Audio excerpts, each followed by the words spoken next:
I can say something.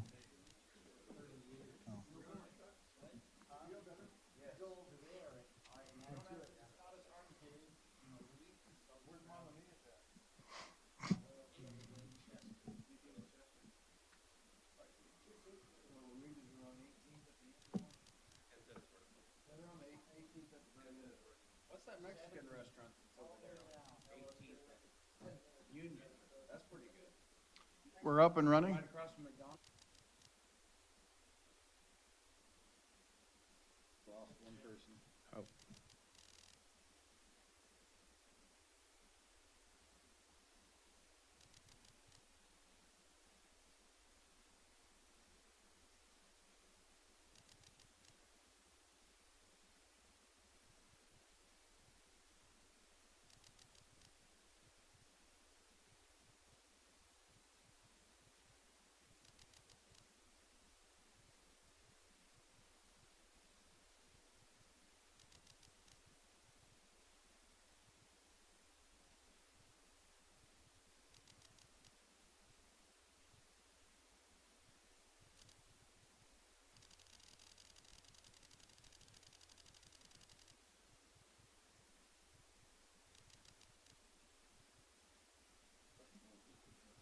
Okay, we're gonna try to open back up this meeting, call it back to order at 6:23.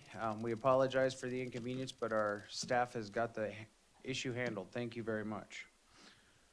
Okay, so we'll go ahead and start. We started with the consent calendar, and we have a motion and a second, so we're looking for public comment on the consent calendar. If we have any public comment, we'll give you guys about 30 seconds.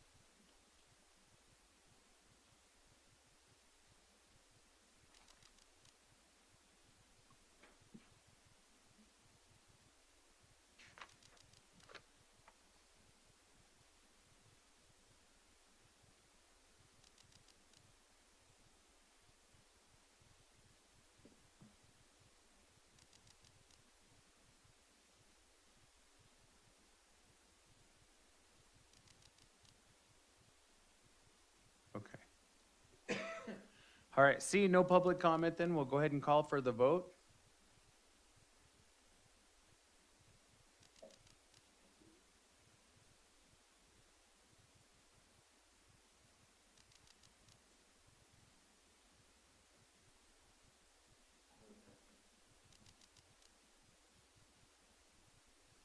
Push it again. Oh, the green button. Yep. Okay, so that motion passes with 5 ayes. Okay, so item B is the COVID prevention plan. Don, do you want to explain that, or is somebody else handling that? Yes, to meet the requirements of having a plan in place, we presented a draft to the board back at the January 11th meeting with the understanding, we told the board at the time that things are evolving as time goes on, and we would likely have to make some revisions to it. So in your board packet, we have a red line. As you can see, it's changed significantly. There's a lot that's been added in the red line. There's a red line and a clean copy. This has been reviewed by staff and by legal counsel, both Jim Worth and Jeremy at his office. And so it is the best plan that we have at this time that meets all the requirements, and we are bringing it to the board for approval. Okay. Want to say anything? To reassure them that it meets all the requirements? Only that the most recent version is to try to stay up with the COVID regulations that are changing all the time. So as we sit here today, this is about as compliant as we're going to get until they further revise the restrictions at some time. It should be non-controversial. That's all I have. All right, thank you, Don. Okay, at this time, I'd like to open it up for public comment. If there's any public comment on the COVID-19, we'll open that and then close it and then come back to the board for comments.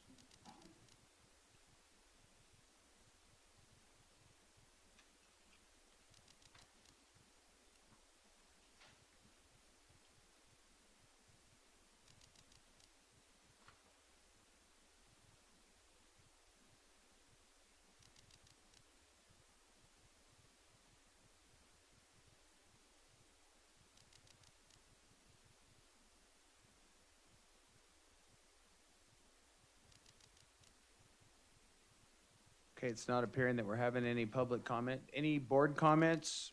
And then I'd be looking, do we need a motion for this, Jim, to adopt this new policy? Okay. Oh, we do have a caller, it looks like.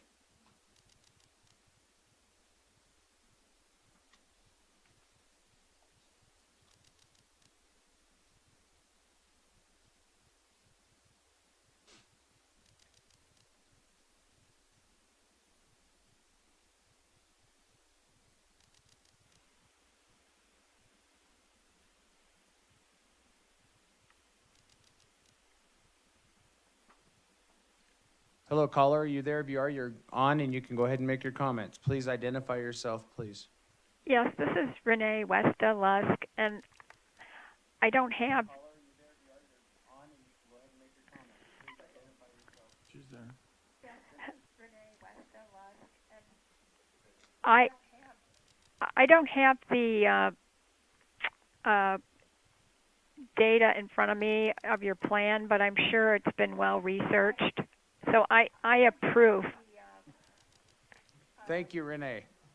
We appreciate that. Okay. But I'm sure it's been well researched. So I approve.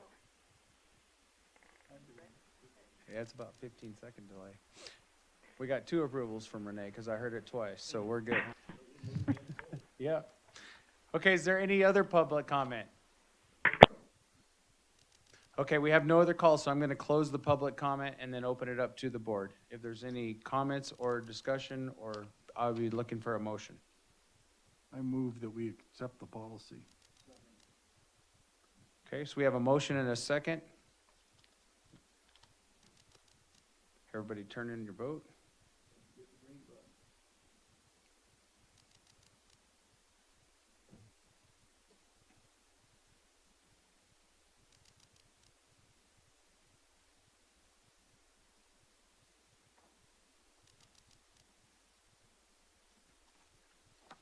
Okay, so all votes are in, 5 ayes. Okay, item C is the Admin Exec Committee. Item number 1 is an unanticipated water use claim. Don, do you want to explain this from our meeting? Sure. The unanticipated use claim policy for the district extends, I believe, back to about 2002, and the only change to it occurred in 2018. And the change that was made at that time was to put a limit on the amount of the claim. Prior to that, any event that resulted in water loss could have been, a claim could be made, any dollar amount. Somebody, if they experienced a loss and it amounted to $35, could file a claim. Since the policy is intended to be essentially an insurance policy against a catastrophic type of incident, board decided to put a limit of $200 on it. It had to be greater than the impact had to be greater than $200.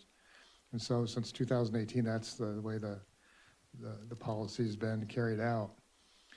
Recently, with the imposition of the GA fees, the replenishment fee and the pumping fee, it's come to light that there can be a significant cost of those fees incurred as a result of a leak.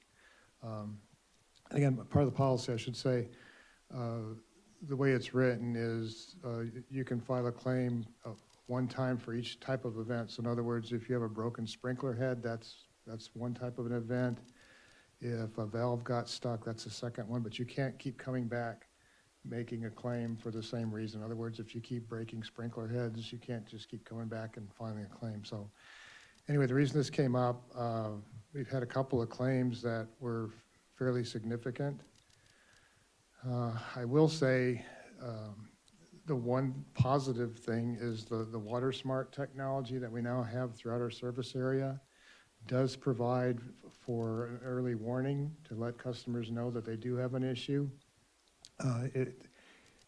There may be a perception that it's real time. It's not, because the system downloads the data the next morning. So it could be conceivable at up to 24 hours before you got notice. But prior to that, customers did not become aware that they had a problem until they got their bill, and by that time, it could be too late.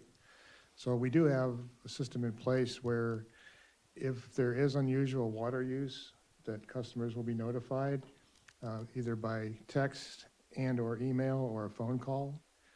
We do have something like what, Ty, maybe 60% of our customers we have emails for, something like that, yeah. And if they have a cell phone, we have cell phone numbers for our customers. So they are getting alerts, but the concern again is if somebody's maybe on vacation, they're not checking their email, they don't check their phone, the leak goes for a week, and it's a sizable leak, and they could incur conceivably hundreds of dollars in groundwater authority fees. So we discussed this at Administrative Executive Committee. One thing came out of it is we wanted to make sure that we did everything we could to notify the customer as soon as possible, including a phone call first to try and make outreach, because again, sending an email, not everybody checks their email consistently at the same time every day. Text message, same thing. So make sure that we're doing a proper outreach effort to notify the customers. And secondly, to write into the policy that they are responsible for the GA fees at this time. It's unfortunate, but I mean, we do have to pay, the district has to pay those fees, and so we have to pass that on to the customer. The Groundwater Authority is looking at ways to address this type of issue. It was brought to light with, of course, the berthing camp for the Navy, paying those fees, and since then we've become aware of other similar type of incident or situations, including the airport in Yokern, the construction going on out there. These types of things are not the types of uses that require a permanent imported water supply. So there has been, the staff has drafted Stetson has drafted a policy and distributed it to staff for review, asking for comments by May 3rd. So Jim and I are going to be looking at it. Probably not this week, but next week. We have, again, until May 3rd to take a look at it. But I think we want to be sensitive to the fact that it could conceivably amount to hundreds of dollars in groundwater authority fees in a customer's bill, and that could pose a financial issue for customers. So at this point in time, so the actions resulting from the Administrative Executive Committee were to add the language into the policy that does state that the customer is responsible for those fees, and secondly, to make every effort to contact the person initially by a phone call, if we can, and try and reach them by phone rather than email. They'll still get the email, still get the text, but to try and contact them personally. Okay, thank you for that, Don. Okay, I'm going to go ahead and open up public comment for this item. We'll open it, close public comment, and come back to the board for comments and a vote.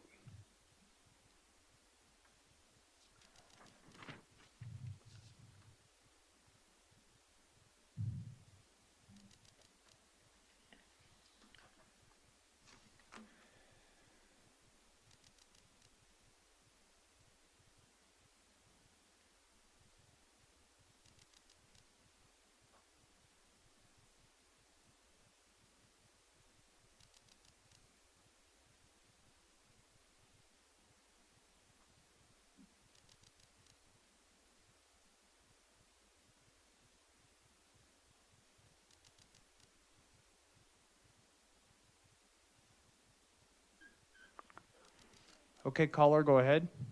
Yes, this is Renee Westerlusk, commenting on this, I guess, new policy.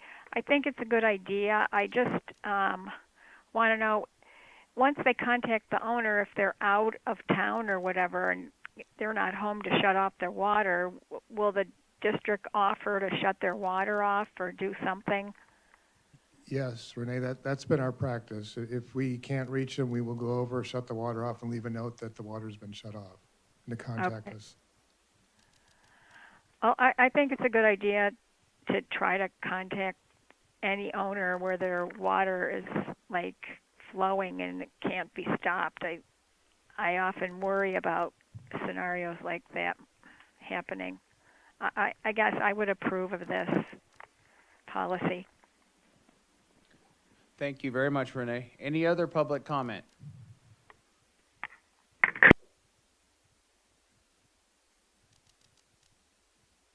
Okay, seeing no other public comment, I'll close public comment and open it up to the board for discussion, questions, and a vote. I have no questions, sounds good. So this is important. I would hope that the Groundwater Authority would, which is currently discussing the possibility of a forgiveness policy for major users, would also include a forgiveness policy for minor users. A recent water leak of 2 days resulted in Groundwater Authority fees that were 2 to 3 times higher than the water fees that were finally could have been applied to them had they gone and asked for forgiveness in the water district. So if you're out of town and you have a water break and it's in the winter and you can rack up not hundreds, but you could probably within a week thousands of dollars in GA fees. So I'd urge the GA to consider that for small users as well. One of the things that Don mentioned was that we download the data once a day, is that correct? That's correct. It downloads, the system downloads in the morning, yes. Is there a restriction on downloading it twice a day or doing something? If you break a pipe, you know, you can put a lot of water through a standard 3/4 inch pipe in 12 hours or 24 hours. Are there technical limits that keep us from downloading more often? I defer that to Ty. Ty's dealt with WaterSmart. Yeah, that's Water Smart's procedure. They didn't offer anything, a more frequent allowance than the once a day. So it's a lot of information they're taking in, so I imagine that's why it's limited to once a day. How long does it take to download that information? They do that on their end. I don't know. I think it'd be worth looking into, just ask them whether or not, you know, they could do it twice a day. I mean, it doesn't have anything to do with what we're talking about here, but Right. nonetheless, I think it's something that would be worth looking at. Well, it kind of does have to do with what we're talking about because we want to try to protect our ratepayers sure. as much as we Yeah, can. So, right. you know, right now, I believe it's in the morning because that's when I usually get a It is in the notification. morning. It's in the morning that And- we had a high water usage. And so I can tell you the system does work very well. But we do want to make sure we get notified, you know, as David said, it could add up very quickly Oh, yeah. for somebody that has something broke, especially if they've got a large line. And I also agree with David. I hope the GA will consider putting some kind of thing in there for the district to allow for our customers so it's not passed on that way because stuff happens, so. Just a couple of things. I think that the chance of a leak going for a long time if somebody were out of town is probably pretty small because I think, you know, we get the data in the morning. If we see it and we do outreach and we can't reach them, we would send somebody over to shut the water off again and leave a note. So, you know, I don't think that we would have a situation where someone would be gone on vacation for 2 weeks and we would just not respond and address it. And the other thing, just to let the board know, every morning, one of the first things I do when I come in is pull up WaterSmart and I look at the customer conversations because if they get notified of a leak, I see that and then they'll often respond because it asks them to respond and tell us what they found. And by and large, the largest percentage of the comments we get from customers are positive. In fact, there were a couple this morning saying, thank you for letting me know, that sort of thing. So I think it's been a great investment on the part of the district to do this. And I think the customers have certainly seen the benefit. And again, just so you know, you don't have to go on and register your account in order to get those notices. You just have to have the WaterSmart system, and everybody does, so. I agree it's a great system. I want to make sure that we're using it to its full potential.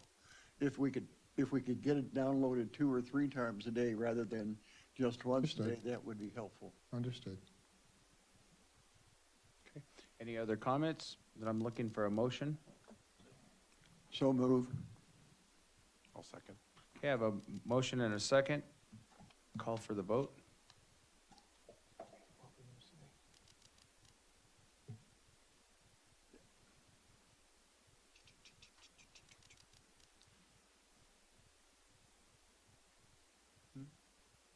Why isn't my screen coming? I can't get to mine. Go to Safari. Oh, refresh. Safari, there you go. All right. I'll try not to get out of it again. See, we're trainable. Some of us are. I didn't say fast. Okay, motion passes 5 ayes. Let's move on to the next action of the admin exec committee, which is the installation of flow reducers on past due customers. Okay, I would refer you to the documents that are in the board packet. The first one is a report that we've been doing, and we've started to show more than 1 month. So you can see February and March, the number of accounts. Under the total accounts, what you see that are the different billing cycles, the numbers within the billing cycle that are delinquent. So example, the first number 50, that's within that first billing cycle. There's 50 delinquent accounts. The past due amount and the account balance.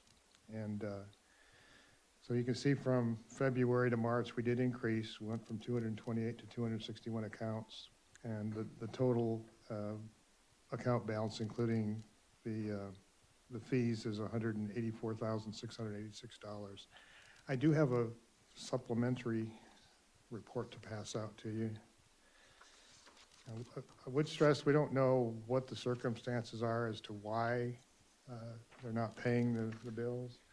This all stems from Governor's Executive Order, I think it's N4220 from April of last year, that prohibits water agencies from shutting off water to customers for lack of payment. You may recall a few months back, we were as high as 569 accounts. So with the board's direction, we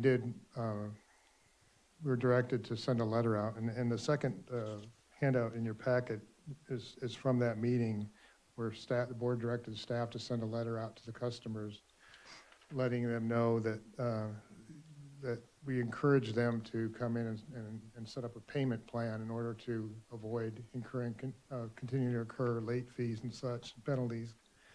That letter did go out, and as a result of that letter, we have seen the number go down.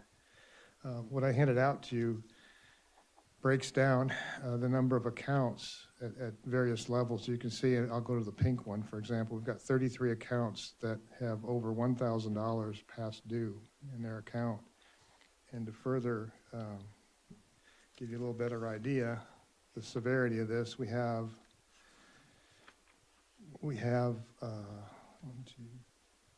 7 accounts that are over $2,000 delinquent. 3 of those accounts are over $3,000. So at that meeting, we talked about the possibility of installing low flow restrictors on customers that haven't paid their bills. You have a copy of the letter, or the text of the letter in your packet, what we actually sent out. And also in your packet is an article basically saying that low flow restrictors are a tool in water agencies' toolbox that they can use. But I will point out the justification for using it in this article was at the height of the drought, and the agencies that installed them were installing them on what they perceived as water wasters. So what we're proposing is to put it on customers for non-payment. Asked Jim in his office to look into the legality of doing that. Offhand, I don't know if we could do it. It would seem like if you could lock them off, you could put a flow restrictor on, but I can't really comment on that. My thought would be, if the board decided to go in this direction, that we would put a dollar threshold on this. I mean, we don't want to go after the people that owe $30 or $40, $50. I think whatever the board would decide, but I think there's at least 7 accounts over $2,000 that should be given consideration, maybe even more. If we want to do $1,000, whatever, but in some respects, they're just accruing larger and larger bills and incurring more fees, more penalties, and it's a situation where I'm pretty sure that we're not going to recover all that money in those accounts. But I think the question is, if it can be determined that it is legal, does the board want to go forward with installing those? And if you do, at what level would you consider installing them? Again, I would recommend probably at least $1,000. What's the average water bill? Just a rough idea. What's that? What is the average water bill, I don't mean what is it normally per month, what a typical customer pay? $60? Prior to the fees, let's see, because I had that number prior to the fees. I think during the winter, it was somewhere around $54, and during the summer, it was probably closer to $70. Okay, so a $500 bill is something like somewhere between 8 and 10 months of unpaid bills. Is that right? Okay, thank you. Yeah. Yeah. Yep. Okay, at this point, I would like to open it up for public comment. We'll hear public comment, close it, and then come back to the board for comments and discussion. So if we have any public comment on this item, please call in.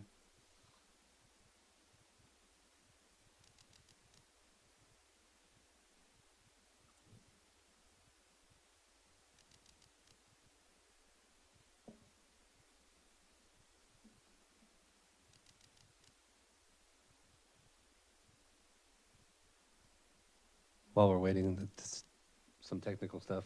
On your tablets, if you ever have a document that you can't read, this is a tablet, you can zoom in on the document and make it larger. Okay, thank you.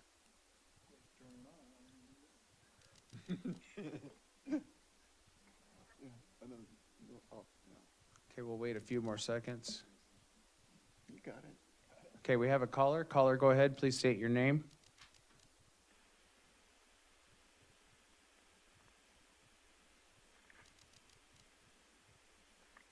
Caller, please state your name.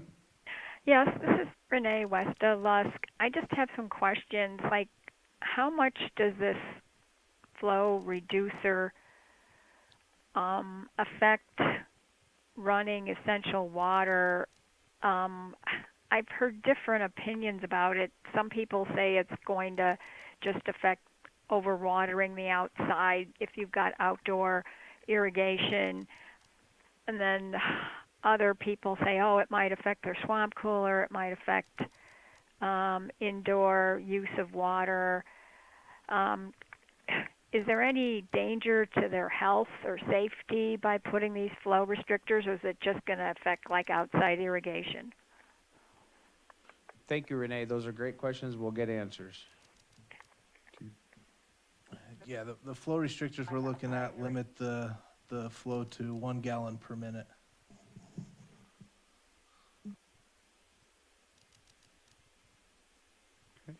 It will definitely be noticed. Okay, are you still there, Renee? Yes, I am. Okay. Yeah. Any other questions? Did that answer? Did you hear, Ty, that 1 gallon per minute? So how does that affect a swamp cooler? I don't know how fast the water flow is in a swamp cooler. I assume it's much lower than that.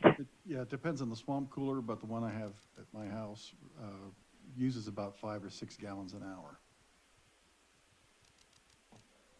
Oh, okay. So you're saying it would restrict 1 gallon per minute? Yep. Yes. Oh, okay. So that then it shouldn't affect their use of a swamp cooler or indoor use. The only conceivable threat to a swamp cooler is if at 1 gallon a minute, it is not providing enough pressure to the float valve to keep the tank full. But if they start with a full tank, they'll probably be all right. You just don't want it to drop down and burn the pump out. Okay, so Yeah. basically this is really just going to affect outside irrigation? It would, Hour miserable. yeah, it would Sorry. depend on the user. The showers would not be pleasant. I think it could have more than just outside effects. Yeah, I think that if this is a valid tool, a legal tool that the district can use, there may be something out there that actually sets a threshold for health and safety standards that we can't go below.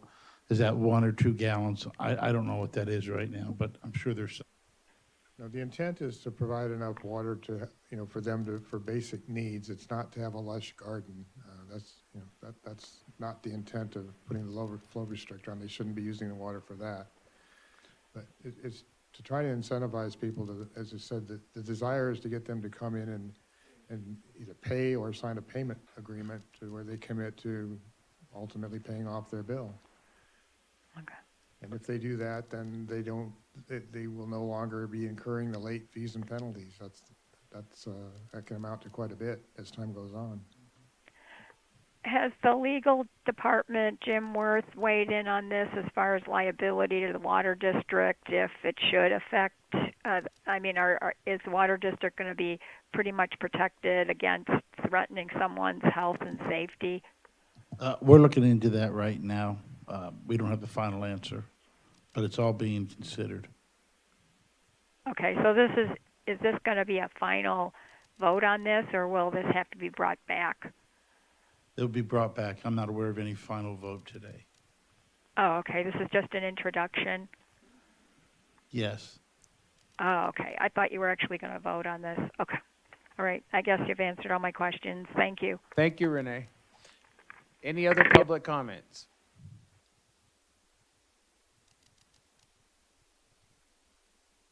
Okay, hearing no other public comments, I'm going to close it and bring it back to the board. And I would like to start with a few comments that I have. I guess I'm against putting a flow restrictor on at this point. I think it would open the district to too much liability. I think we'll have issues. I think there's ways to collect the money. What I would be more interested in is a chart that showed what our collections were at this time last year prior to COVID, so we could get some kind of a comparison. I mean, I know it's way worse. But if we could see that, I know you guys are hanging the yellow notices, you said now, which is helping. Is that correct? But I don't know how else we can collect. I realize there's a problem. 200 grand's a lot of money. It'll pay our replenishment fees next month. But if we turn them over to collections, then we take a chance of losing half of that money or 3/4 of that money to a collections agency. So Don had mentioned the other day that he was trying to get people to come in and agree to payment arrangements. Is there a minimum, Don, or, I mean, anything that we could, because these people are gonna be responsible for these bills once COVID's over, right? And then their water will be shut off 30 days after the COVID comes into effect if they haven't brought their bill current. So I think we're gonna see a rush to pay, but there are people that are having hard times with COVID. So I just don't know what to do. At that point, I just cannot see putting on a water restrictor to a gallon a minute for somebody to try to take a shower with a family, or I just think we're gonna have too much liability. That's just my opinion. I'd like to ask, are these all 3/4 inch meters? They're all residential, I believe. Yes, they're all residential 3/4 inch meters, yes. Okay. Do we have any idea what a dishwasher or a clothes washer uses in terms of flow rates? I don't offhand, no. I'm not opposed to putting the restrictors on. I think 1 gallon a minute is a little bit slow. I think you could 2 or 3 gallons a minute, I think, might be more than adequate. I'm not opposed to putting the restrictor on, but I think we need to know a little bit more about what the impact is going to be. And I certainly agree with the health and safety issue. But I'd also like to see that we don't make any washers, whether it be dishwasher or clothes washer, not work. And we need to gather some data on that. You can always hand wash your dishes. It occurs to me that earlier you're in your communication with the public, you made it clear that or Don made it clear that the state mandate was not eliminating the obligation for the bill, it was just deferring it. When you contacted people with your yellow tags and they came in and started paying up, was it that revelation that they discovered that this wasn't going to be deferred, or it I'm wasn't not, going to be eliminated? I'm not sure how much they read into it other than just receiving the yellow notice and past experiences where when they receive a yellow notice, their water gets shut off soon thereafter, so. Yeah, as you mentioned, that once they realize and the protection of COVID is gone and their water can be turned off in 30 days, they would expect a stampede to come in and Well, take care of this problem, the- if they're able. The letter that we sent to all delinquent accounts in the first paragraph, we did put, it is important to realize that nothing in the executive order eliminates the obligation of customers to continue making payments for services or the ability of water system to continue charging customers for those services. How much are the flow reducers? They're just a metal slug that we would drill out, so they're We can put them in a ourselves. couple pennies a piece. Cost of The labor. biggest The cost is the labor. labor, yes. Cost, yeah. The devices themselves are very inexpensive. Just like water reducer on a shower head, essentially. And again, if the board were to consider it, I would recommend that we look at a threshold somewhere. Again, we've got a lot of them that are, $100, $200, $300, and people are struggling, we understand that, and I don't want to punish everybody, but Yeah, but on the other hand, if somebody's struggling and their bill's $200 or $300, and it's 2 or 3 months, there are people that have $200 and $300 and $400 water bills a month that could be struggling also. So, I mean, it puts us in a position there, that this person has an average bill of $300 or $400 a month for their water, and they haven't worked in 4 or 5 months, so now they're at $2,000. They're no different than the person that has a $50 water bill that hasn't worked in 6 months, and now they got a $300 water bill. So we can't justify how it affects each person across the board is my only concern there. Just because their bill's more or less doesn't mean they didn't suffer more than the other person did or less than from COVID, because we don't know what happened in each situation. that's correct. So that concerns me there.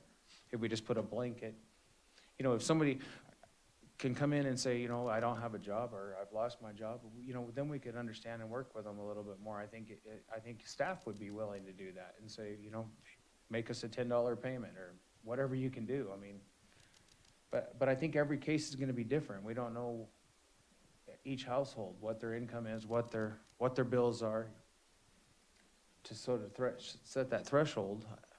I mean, we see, 39 accounts that are over $1,000, and if those are all residential, that means, the pandemic's been going on the same amount of time, but those bills are kind of the same. I assumed there was probably some commercial accounts, but now I see there's not, so. I don't think there were, no. Is there a government or private program, did I hear correctly, that will help people with their utility bills if they fall behind? Yeah, through the CARES Act, Okay, and it's going through the county. Tenants, so anyone that's renting and meets a certain income threshold is eligible for assistance with their rent and their utilities. so tenants, not necessarily homeowners. Right, not homeowners, but the tenants are. Okay, so we have a couple of issues. The first is we're having recommended to us that we put in flow restrictors, but we don't know whether they're lawful in this circumstance. And we also need to know if there is some sort of a threshold for how much you can restrict, 1 gallon per minute, 2 gallons per minute, and so forth. So, and the third issue is that while we're telling them we're willing to work with them to get some kind of a payment so they can avoid fines and fees, are we in our letter or any other communication letting them know that there is a CARE Act that they might be able to, are we helping them perhaps to apply for CARE Act funding? Sure. This just went into effect with Kern County the middle of last month, so we have started attaching flyers for that program to send them out with the notice of terminations as well as stapling them to the door hangers. Good, I'm glad to hear that. Are we prepared to assist them if they need help? As much as we can, a lot of it falls on them, but we can give them the information as far as what their balance is here so they can put that on there and send it over to the I county. mean, there's the labor for installing the flow restrictor, and there would be labor for assisting people who might not be tech savvy or may not have an internet connection to apply. And I'm going to guess it's all done by web-based. I'm not sure with the county. The state was only doing it web-based, but the county may be Might be doing allowing it physical paper, both, okay. both, yeah. I'd like to move that we direct staff to look into the legality and any other restrictions that might apply to flow restrictors so we can make an informed decision. Well, isn't that what Jim's already doing? The whole purpose for this discussion is for him to continue doing that? Have,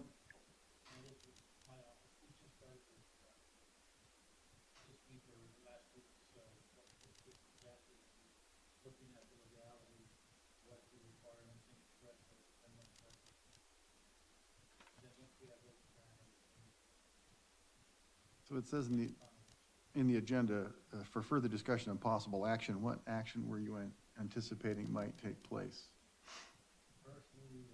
Jim, is your microphone on, Jim? Is it green? No, it is, yeah. No, it's still not on. The green light is on, but you're not, so it's a technical thing. Yeah, you just have on there. Mine just turned from red to, I'm working, right? Yeah. Do that one, Jim,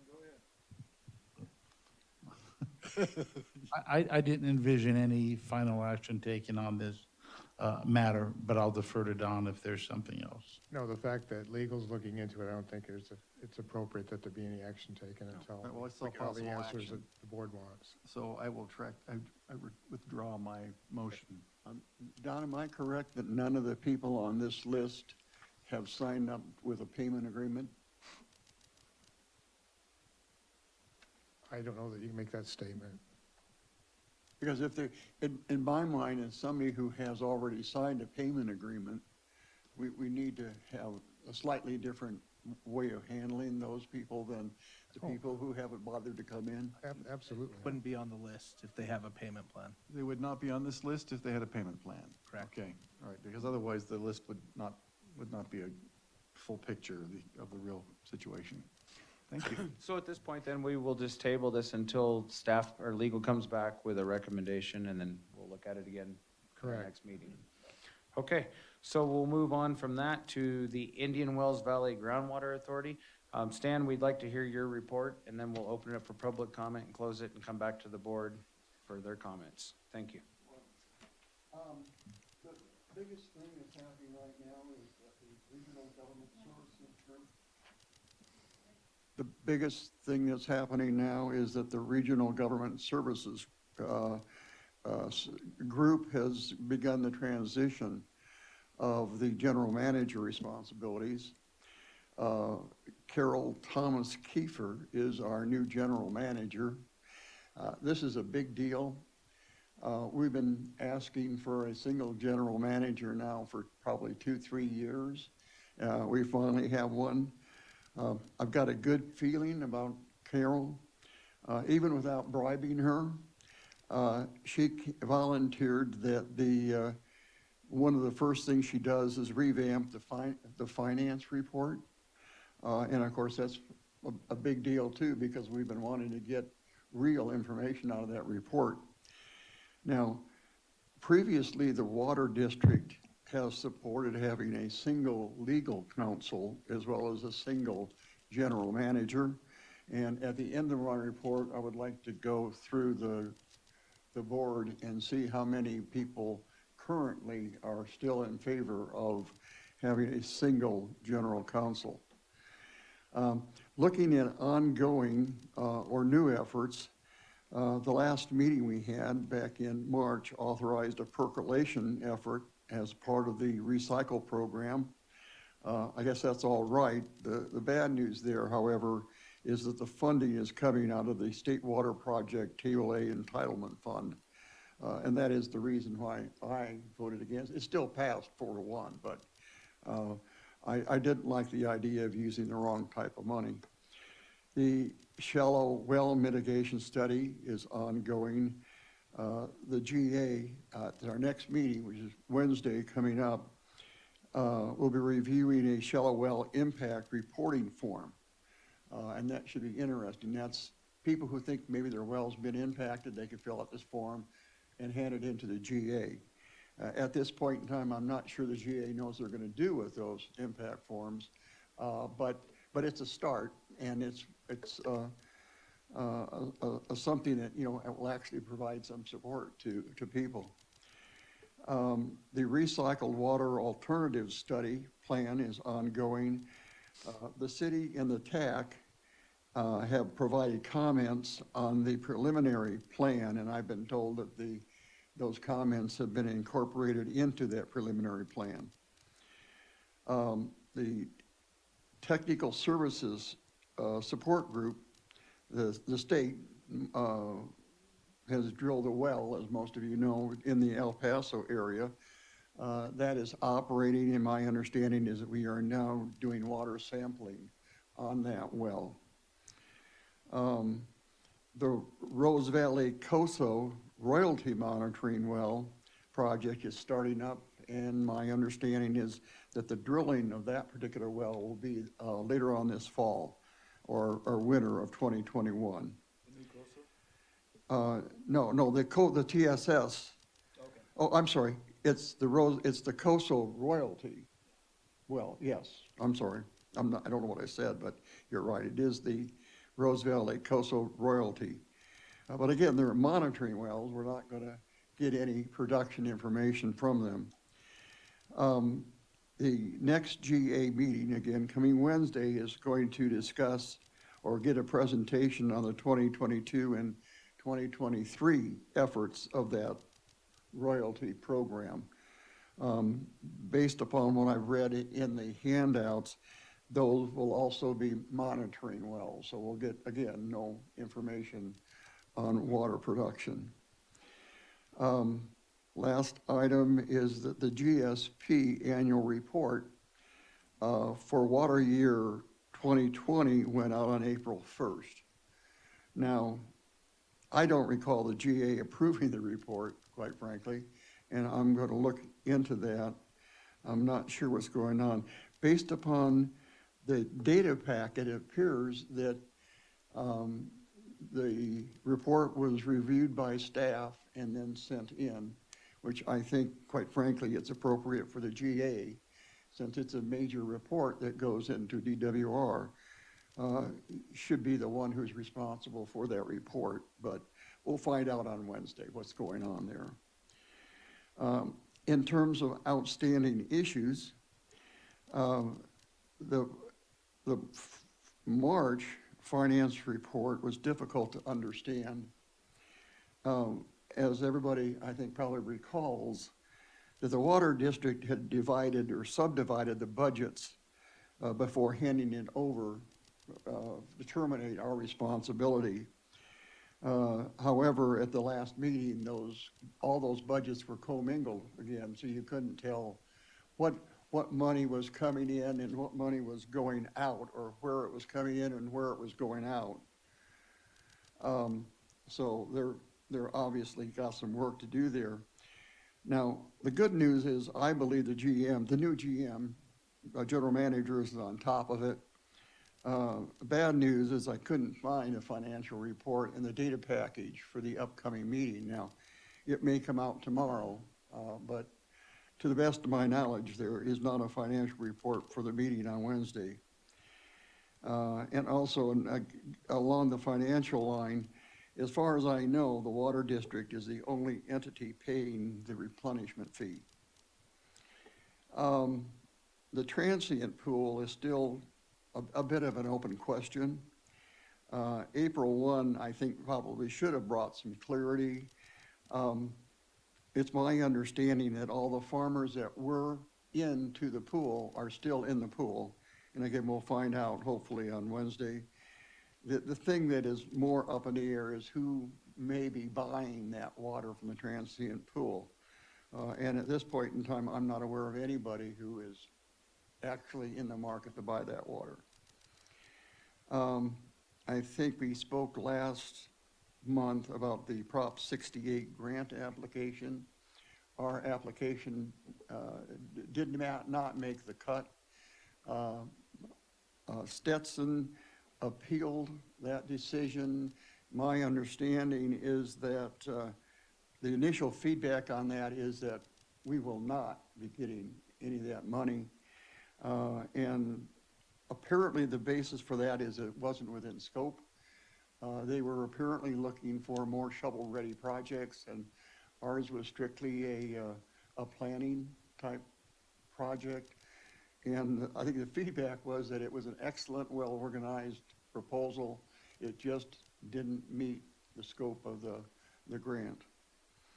And of course, that was the money that the GA was sort of hoping would pay for a lot of the recycled water work. So at this point in time, we have no money for that. Now, previously, I had asked the GA to come up with a aquifer pumping report, and that was back in March, and so far I have not received one. I also asked for a revised pumping fee receipts report. That is, I'm trying to watch to make sure we know when we pass that $1.5 million mark, because that was what that completion of the GSP was supposed to be. And so far have not gotten anything back.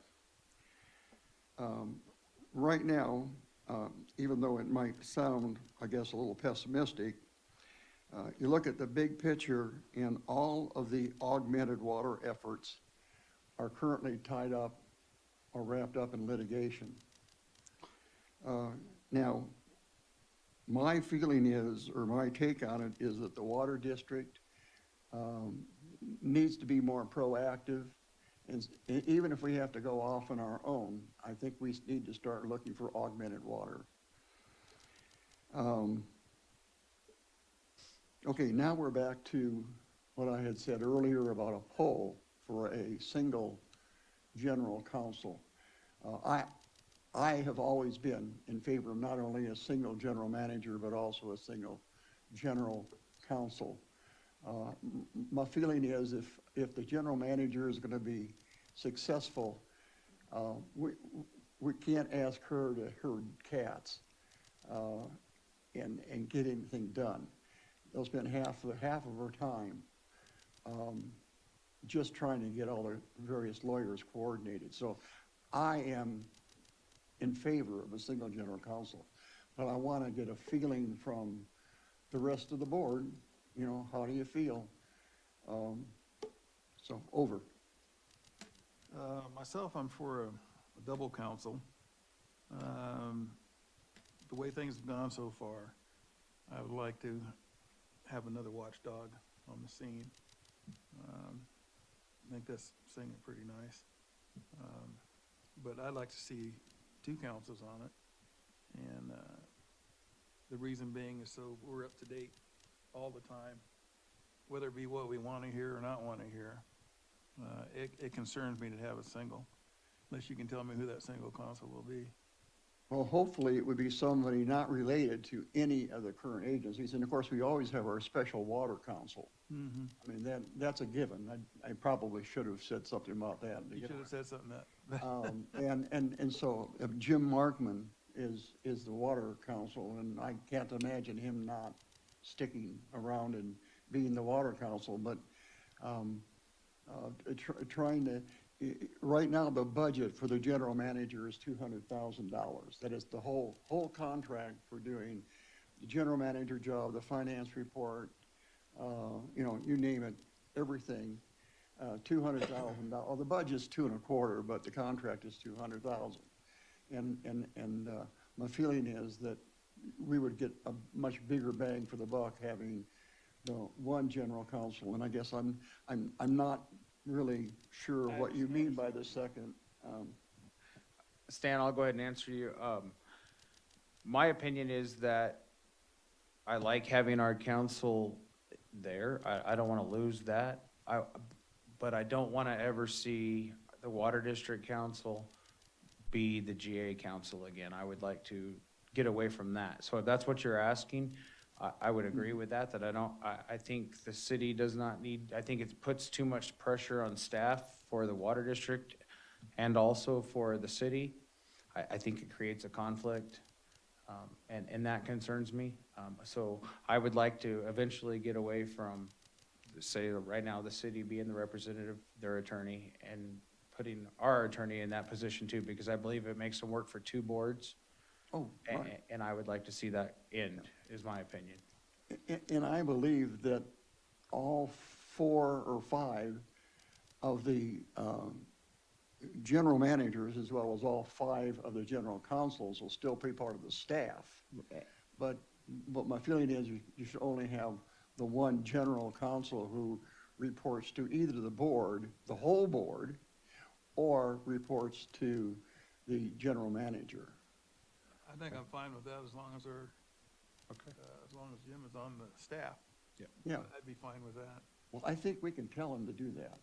Okay, if they would, these two other directors would like to answer that, if they don't want to, that's up to them, and then I'm gonna open it to public comment, and then we'll come back to the board. I'd be comfortable with one counselor, as long as that counselor was not an employee of any of the 5 agencies that were on the water board. Absolutely. I also would like to address something about being more proactive about augmented water. The Water Usage Committee, for the last 2 years at least, has been looking for outside sources of water. So it isn't as if nothing has been done. And the ideas that have come up in the areas where we could possibly obtain water have been eliminated for one reason or another. We do need to get outside water, I agree, but it's not as if we have not been looking. Yeah, and I concur with the idea of a single general counselor myself. Thank you. Okay, are you done with your report, Stan? Yes, sir. Okay, so I'd like to open it up for public comments, and then we will close public comment, come back to the board for a discussion and any action. I agree with what you said. Just wanted to make sure that Jim was on the staff.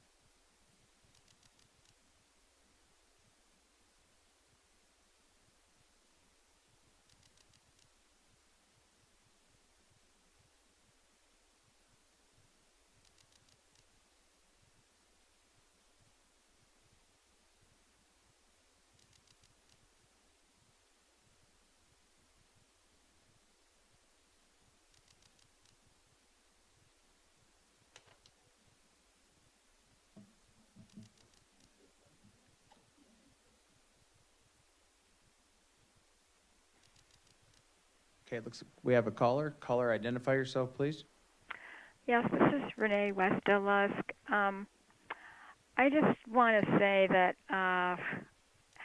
I kind of don't want to lose any legal representation the GA or the water district or the city has right now, because the way they've been doing it is rotating it every 3 years.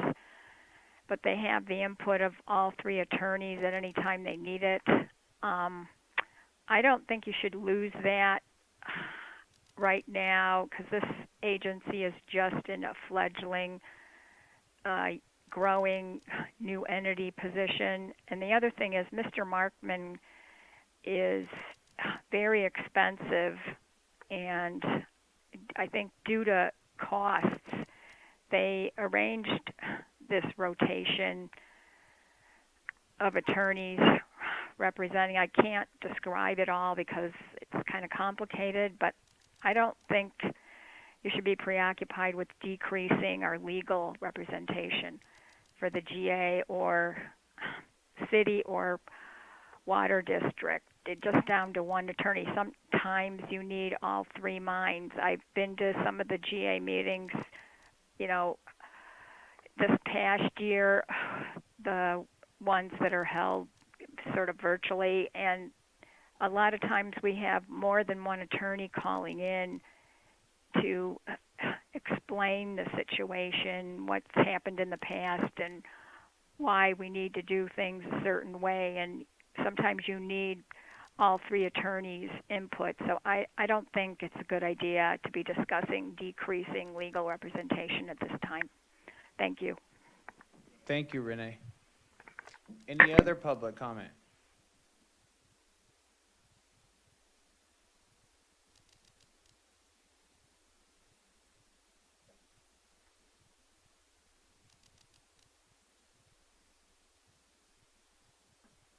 Okay, hearing no more public comment, we will now close the public comment, open this up to the board for discussion.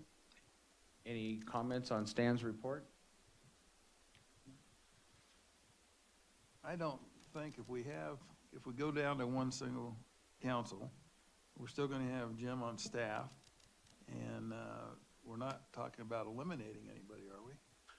No, Still and that's be what, staff. that's what I wanted to express, that my feeling was Yeah. to Renee, and I believe everybody else's is, we're not trying to say that Jim's not gonna be at the meetings. Jim will just be representing the water district as the water district's attorney is what our goal is. And the city's attorney will represent the city. They'll be able to call in, they'll be on all the meetings. We would like the GA to get their own attorney and not the GA have an attorney. Is that correct, Stan? Is that, and that's how you ever, I believe everybody Yeah, felt. absolutely. It's not that we don't want our attorneys to be involved. We definitely want to be guided by our attorney. We want our attorney working for the water district. Precisely. Any other comments? Okay, then we will move on to item E, which is the general manager and staff update. Okay, we'll start with the safety record. So as of today, the district employees have worked 302 days without a recordable injury. I'm pleased to report we currently have no staff in quarantine as a result of either a positive COVID-19 test or exposure to somebody testing positive. We're continuing to follow the CDC and Department of Public Health guidelines, as well as AB 685 requirements for informing and testing those who have been in contact with employees that have tested positive. We are anticipating opening the office up to our walk-in customers next Monday. We'll continue to do what we did before in having hand sanitizer and requesting masks be worn when they come in, and we'll provide masks at the door. So we have been closed since December 21st, just prior to the Christmas holiday, when there was concern about the surge due to the Thanksgiving holiday and the Christmas holiday. And I think it's helped, obviously, with keeping our staff safe, and also it's encouraged people to find other ways to pay their bills besides coming into the office. We've had more people paying by credit card and other ways, dropping it off in the box outside. So I don't think it's been a necessarily bad thing.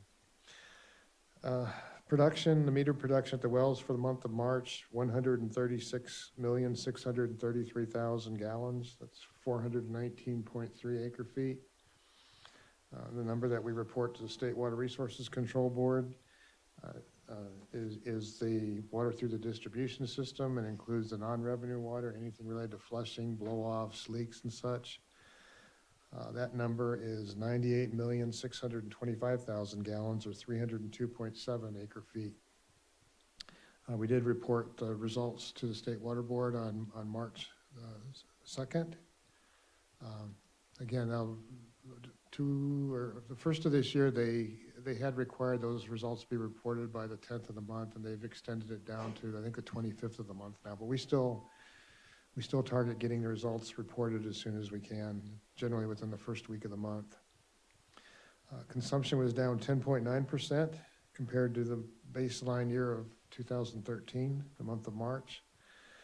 The conservation target that the board established back in June of 2016 of 20%, that voluntary conservation rate, we are continuing to exceed that, 22.5%. It dropped a tenth as a result of the relatively low number in March.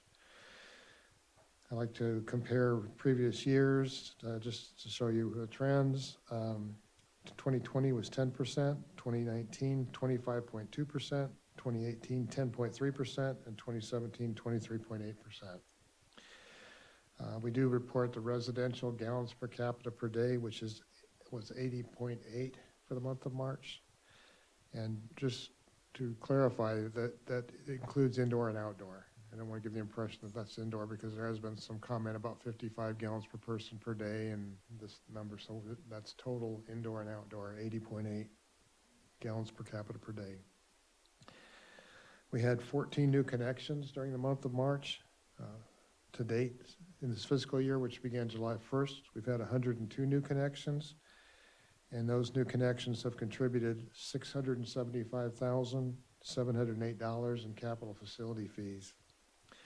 Comparing to the same period last year, we had only 55 new connections, and they contributed $243,282 in capital facility fees. Any questions so far? Okay, moving on to public outreach. I was invited to be the speaker at the March 17th Rotary Club meeting, and among the topics that I covered was how the COVID-19 outbreak has impacted the district. I also mentioned the groundwater authority fees that are in place, and I explained how I'd encourage people to use the bill calculator on our website to anticipate what their bills will be like in the summertime, especially when water use goes up. I also covered the financial impact of Governor's Executive Order N4220, which we talked about earlier, putting a moratorium on shutting off water to customers due to non-payment during the pandemic. And I also covered information on SB 606 and AB 1668, the water conservation and drought planning legislation passed in May 2018 that sets targets for indoor and outdoor water use. Those standards are to be in place by June of 2022. And I also participated in this month's web-based community collaborative meeting hosted by Mayor Bruin on April 6th. I reported during that meeting on the startup of Well 35, on the scheduled testing of the emergency intertie connections that we have with the Navy and with Searles Valley Minerals. And I updated the number of delinquent accounts that we have and the outstanding balance. And then I also mentioned that this evening's board meeting would be our first one that we live stream on our YouTube channel. And encouraged them to tune in. That's it for public outreach. January 2021 Special Board Workshop, a couple of items. First, want to address how brackish water would count toward the 7,650 acre-feet of pumping within the framework of the Sustainable Groundwater Management Act. At last month's meeting, I reported that Jim Worth and I had discussed this with Tim Parker in the context of, is brackish water a management tool or is it a new source of water? And we agreed and reported to the board that we felt it was a management tool.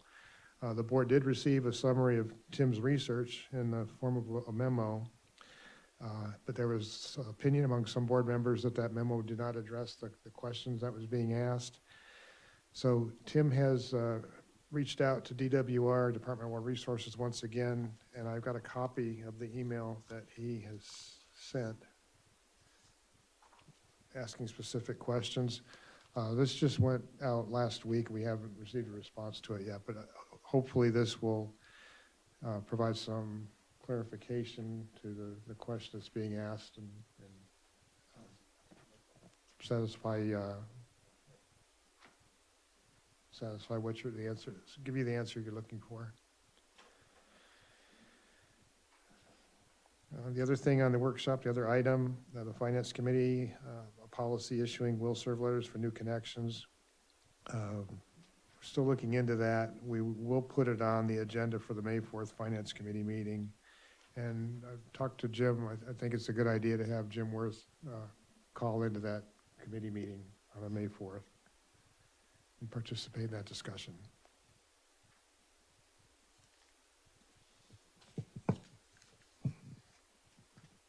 That's all I have, but really for Well 35 update.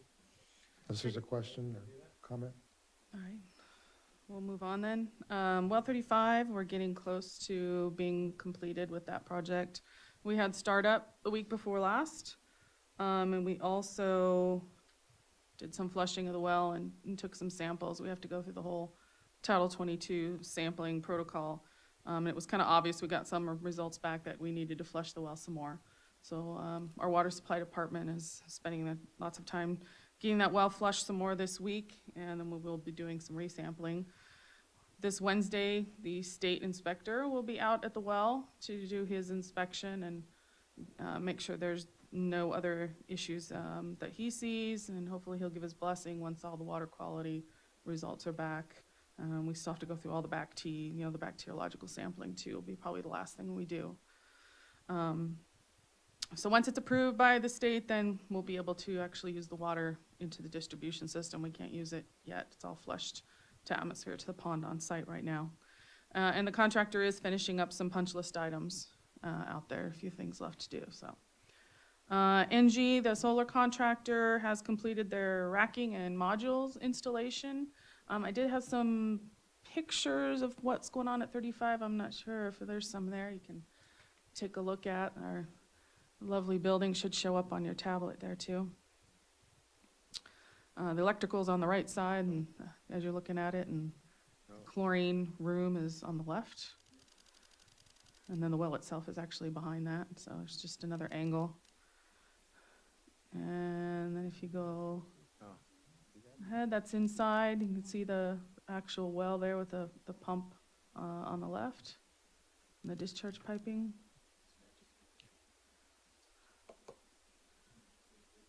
And then I think there's a few more that you can actually see the solar. Well, that's our generator. And then you can see the solar panels are to the west of the building. So, there we go.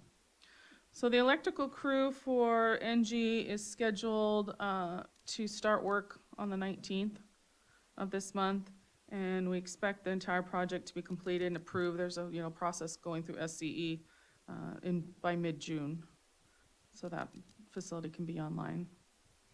Any questions about well 35? No? Okay. I will go ahead then and talk about the post-earthquake repairs. We have one more project that we are doing under Cal OES, and that's the C-Zone Booster Building roof replacement and seismic upgrades. That project was awarded to Wasson Roofing, and they were originally going to mobilize on the 12th of this month, but they did ask to move that to the 3rd of May. They did have some issues getting some of their materials, and their project manager was going to be out of town. So being that we did get an extension from Cal OES to June 30th, I didn't think it would be a problem giving them that extension on their mobilization, because the project itself will take a little over 2 weeks to complete, so it's not a long project. Other than that, we had the booster station replacement up at the Gateway Tank site. We plan to replace both the boosters, even though only one of them was damaged during the earthquakes. We were kind of hoping that Cal OES would put some money in for that, and thought they might consider doing that. They had asked for a technical engineering report for that project to take a look at the difference in costs of replacing both and the pros and cons. And then once that was presented to them, they pretty much said, oh, okay, so replacing the one is $2.3 million, that's what we'll pay for. And we were like, well, we're gonna replace both. So thanks, but no thanks, because that other booster, even though it wasn't damaged during the quakes, it's just as old as the one that it was, and it would just cost us more money in the future to replace it. And so this way, we're gonna have both boosters in one building, and they'll both be up to code, and we won't have that concern in the future if we have, when we will have more seismic events. So that's the plan there, because replacing both of them is $3.3 million. So they were both built back in the 70s. That's all I have, unless you have any questions. Nope, no questions there. I would like to ask the public if they have any comments on item E, 1 through 5. If they do, we'd like to hear those now, and then we will close that and hear the last half of the presentations.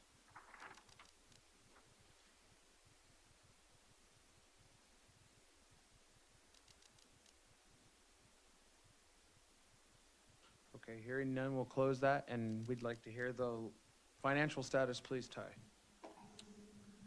Okay.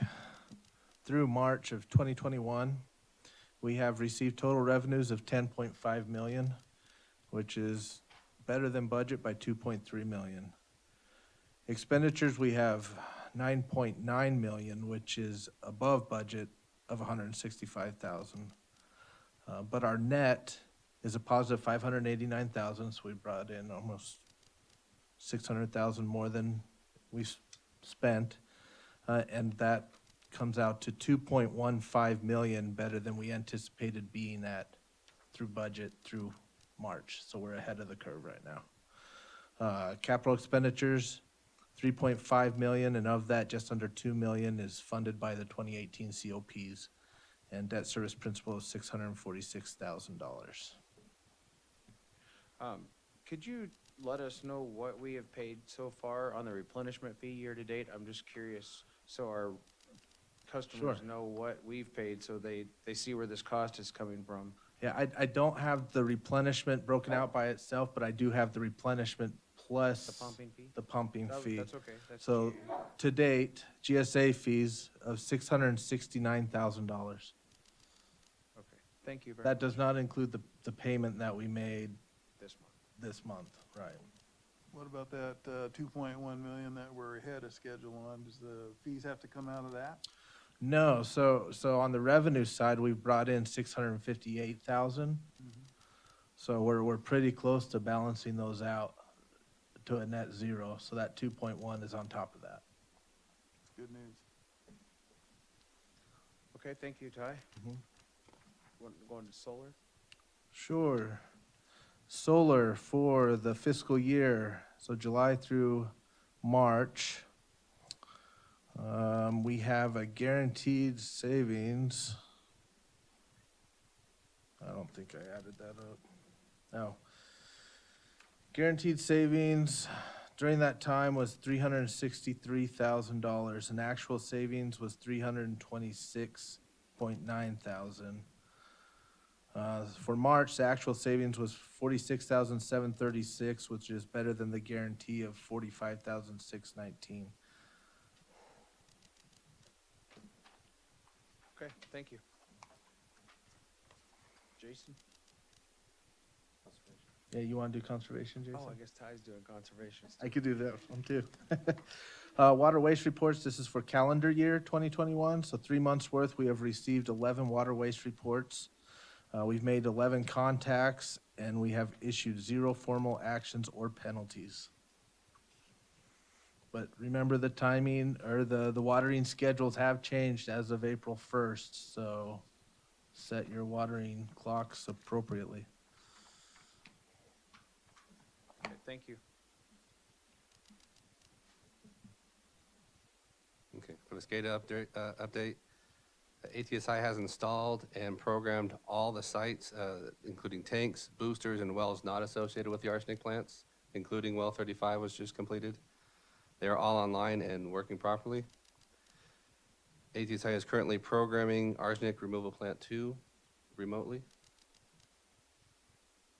And once completed, they will be on site to install the new SCADA system at arsenic removal plant 1. I've got a question for Jason. What is going on with our fill stand up there at on China Lake Boulevard? Yeah, for the water haulers.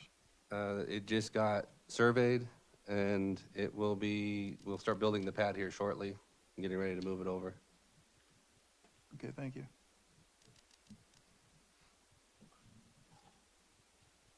Arsenic treatment facilities, ARP2 was brought online last week. ARP1 is being disinfected and getting ready to be brought online. The new iron analyzer should be online hopefully by mid-May. Hawk wants to come out and go over its use with us.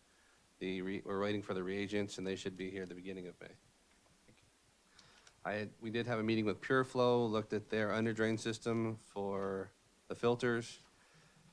The staff's opinion is that it would work to mitigate the amount of media that we're getting into the filter effluent tank.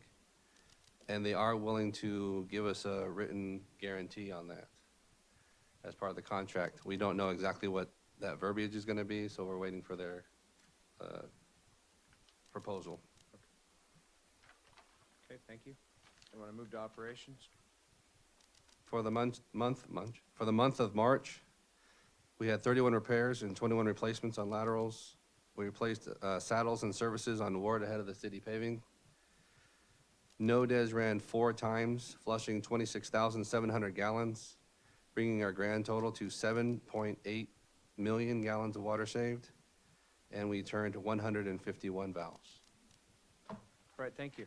Okay, is there any public comment on item E, 6 through 11 at this time?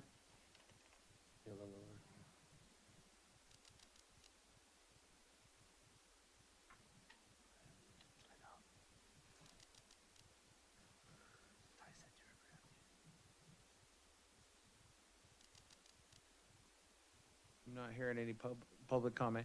Any comments from the board on Jason's or Ty's report? Okay, thank you guys both for your report. We'll move to item 10, board comments, future agenda items.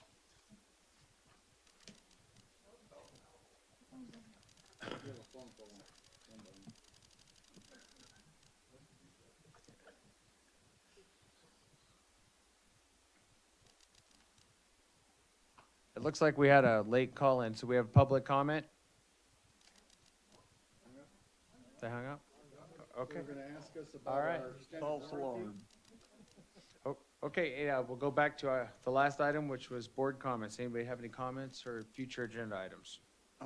Yes, I suggested at the last meeting that we start inviting the public, and I guess I didn't hear Don. He may have said something about our next month, but I didn't hear him talk about it. I would like to see the public here next month, and we normally only have 6 or 8 people come. I think we could easily accommodate that many people in our facility here. So I would like to see that happen. If I missed your comments on that, I apologize. It's bad ears. It's no big deal. Also, I made a comment earlier about we needing to be more proactive in terms of looking at augmented water. My feeling is that we need to explore our own aquifer or basin for additional water. My feeling is that one of the better areas to look at is in the El Paso area. Not an expert, so I think what we need to do is get Tim Parker and Chuck Krieger together with Don and come up with one or more areas that are ripe for exploring water.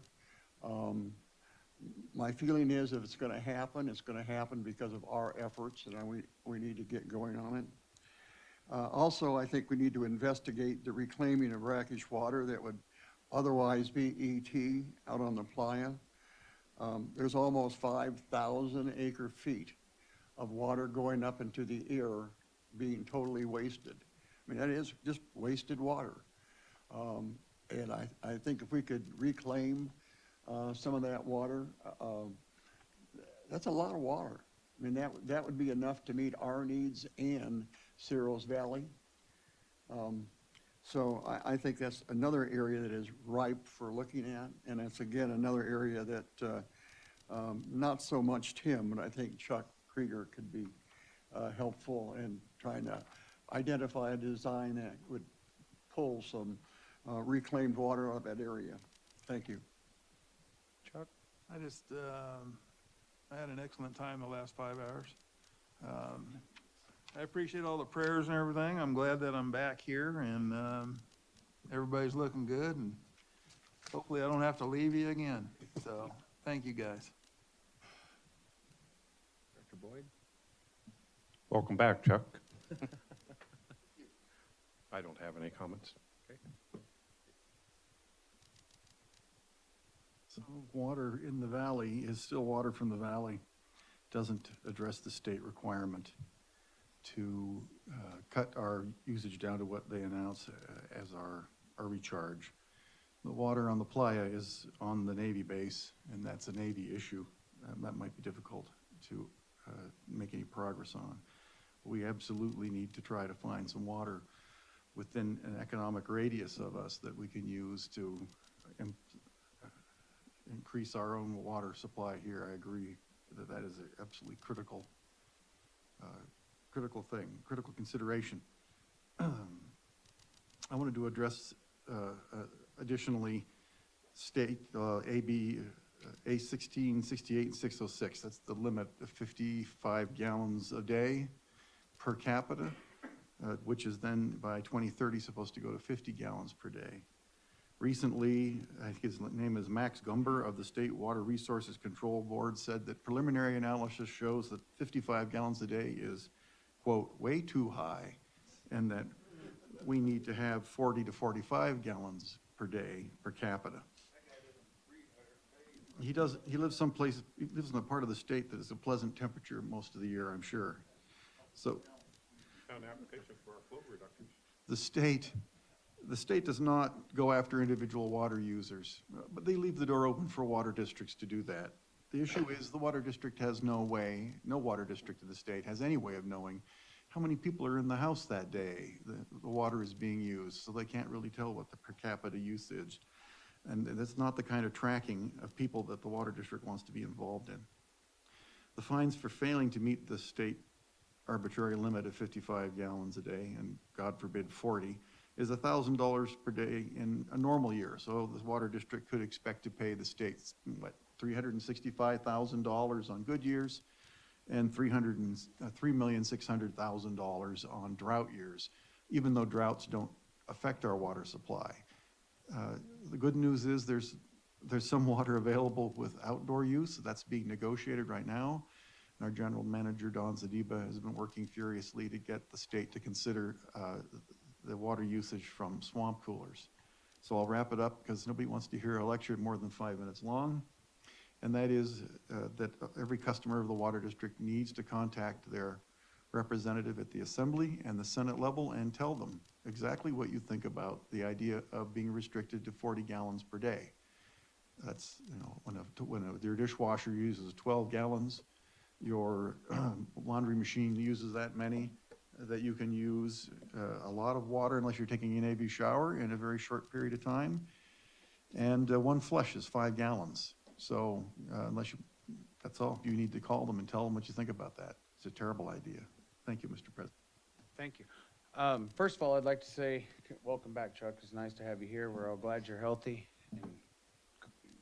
and doing well. I too would like to see the public invited back to the meeting, and I'm hoping that we can get to there real quick. You know, hopefully we can have some meetings with staff and get that worked out, and when they're ready to do that, I would sure like to see it. Second of all, I'd like to see what Stan talked about added to the Water Management Committee, to where maybe you guys could look at it. I know you guys have opinions, but if you guys could discuss that, because I feel that there is some water that could be in this basin that's in a different area that maybe we could use that would be considered new water, and maybe if we could do some research, but there's a lot to do before we ever start doing that. So if we could put that to a committee, I think that would be a good thing to have it on the agenda for a committee, and then we could discuss it next month. But other than that, I want to say thank you guys, and I know it's a long day, but I think we had a productive meeting. So thank you guys, and we will adjourn the meeting at 7:49.